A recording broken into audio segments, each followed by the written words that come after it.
1947 ਵਾਲਾ ਬੰਦ ਮੰਦਿਰ ਇਹ ਤੁਸੀਂ ਵੇਖ ਕੇ ਦੱਸਣਾ ਕਿਹੜਾ ਮੰਦਿਰ ਹੈਗਾ। ਮੈਂ ਤੁਹਾਨੂੰ ਇਹਦਾ ਪੂਰਾ ਇੱਕ ਦਰਸ਼ਨ ਕਰਵਾਉਣਾ, ਅੰਦਰੋਂ ਵੀ ਤੁਹਾਨੂੰ ਦਿਖਾਵਾਂਗਾ, ਲੇਕਿਨ ਇਹ ਮੈਂ ਦੱਸ ਦਿਆਂ ਤੁਹਾਨੂੰ ਪਹਿਲੇ ਕਿ ਕਿੱਥੇ ਵਾਕਿਆ ਹੈ ਇਹ ਮੰਦਿਰ ਜੀ। ਪਾਕਿਸਤਾਨ ਤੇ ਇੰਡੀਆ ਦਾ ਜਿਹੜਾ ਬਾਰਡਰ ਹੈ ਨਾ, ਨਾਰੋਵਾਲ ਵਾਲੀ ਸਾਈਡ, ਉਹਦੇ ਕੋਲ ਪਿੰਡ ਹੈਗਾ ਹੈ ਜੱਸੜ, ਤੇ ਜੱਸੜ ਦੇ ਵਿੱਚ ਇਹ ਮੰਦਿਰ ਵਾਕਿਆ ਹੈ। ਇਹਦੀ ਹੁਣ ਦੇਖੋ ਹਾਲਤ ਆਹਿਸਤਾ ਆਹਿਸਤਾ ਇੱਟਾਂ ਖਰਾਬ ਹੋਣੀਆਂ ਸ਼ੁਰੂ ਹੋ ਗਈਆਂ ਨੇ, ਲੇਕਿਨ ਇਹ ਛੋਟੀ ਇੱਟ ਨਾਲ ਬਣਿਆ।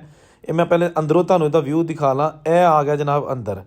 ਅੱਛਾ, ਇਹ ਕੋਈ ਬਹੁਤਾ ਉੱਚਾ ਇਹਦਾ ਡੂਮ ਨਹੀਂ ਹੈਗਾ, ਛੋਟਾ ਜਿਹਾ ਵਿੱਚ ਬਣਿਆ ਹੈ ਜਿਹੜਾ ਨਾ, ਇਹ ਇੱਕ ਹਾਲ ਜਿਹਾ ਬਣਿਆ ਹੈ, ਠੀਕ ਹੈ ਜੀ। ਇਹਦੇ ਵਿੱਚ ਮੂਰਤੀ ਸਥਾਨ ਹੋਏਗਾ, ਪੂਜਾ ਕਰਦੇ ਹੋਣਗੇ ਲੋਕ 1947 ਤੱਕ।